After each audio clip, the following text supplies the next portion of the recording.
Well, hello, everybody, and welcome back. My name is Alex. I'm the owner and director of Alex Brito Counseling, where we love working with couples and we want to help people become masters of relationship.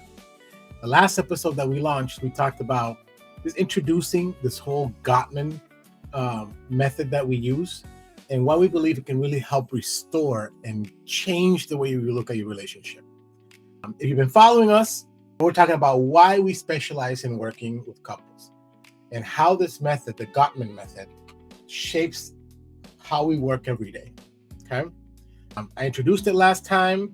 We talked about how to build a healthy relationship. Today, I want to talk about one of the most important concepts that Dr. John Gottman and his wife, Julie, have discovered in their research of over 40 plus years.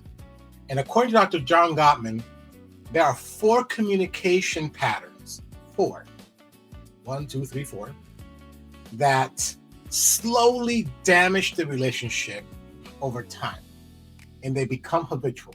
These become our bread and butter, right? And according to Dr. John Gottman, the first one, there's four of them, is criticism. Now, you may be saying, what do you mean, Alex, by criticism?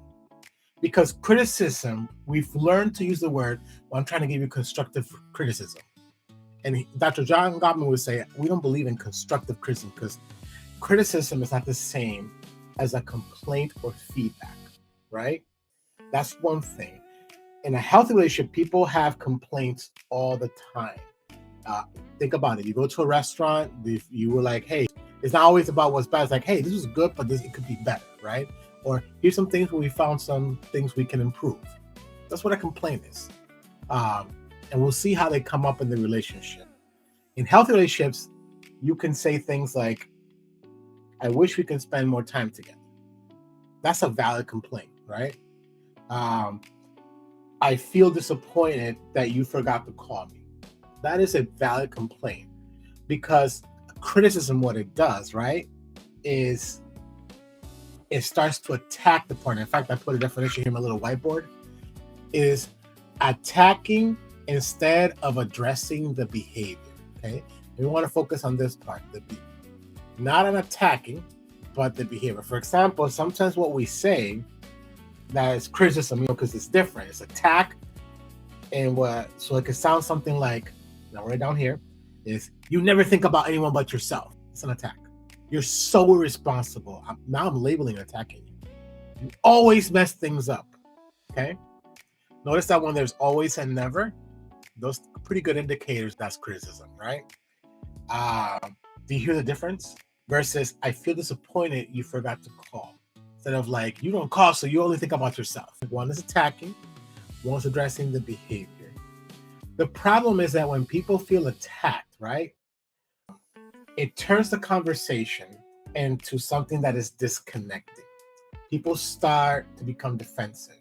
They get angry. They emotionally shut down, right? And over time, repeated criticism creates resentment. It creates distance, right?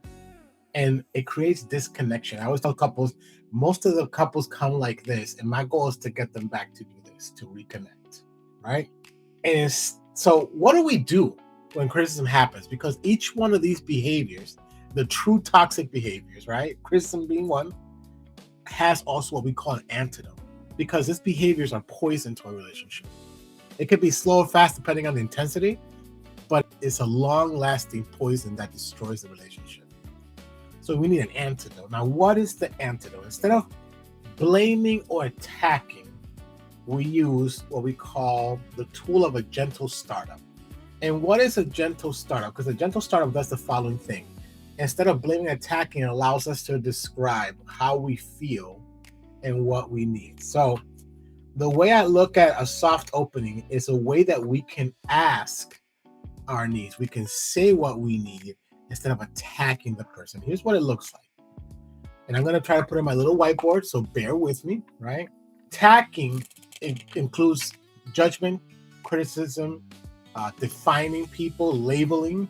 You're a narcissist. You're this. I hear this all the time. Please don't be labeling everybody a narcissist. Not everybody's a narcissist.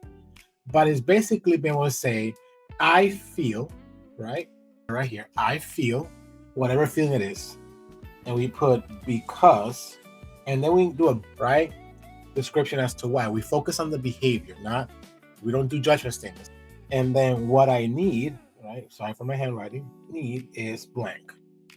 I feel this way because of this behavior. We point the behavior, and what I need is that we do what we call a positive need. A positive need is something that we ask the person that's a clear action that will help reconnect. Uh, so instead of saying, I want you to stop doing that, that's a negative need because you're asking them to stop doing something. A positive need asks them to do something that is designed to reconnect. Instead of saying, I need you to stop being dumb, that's a criticism.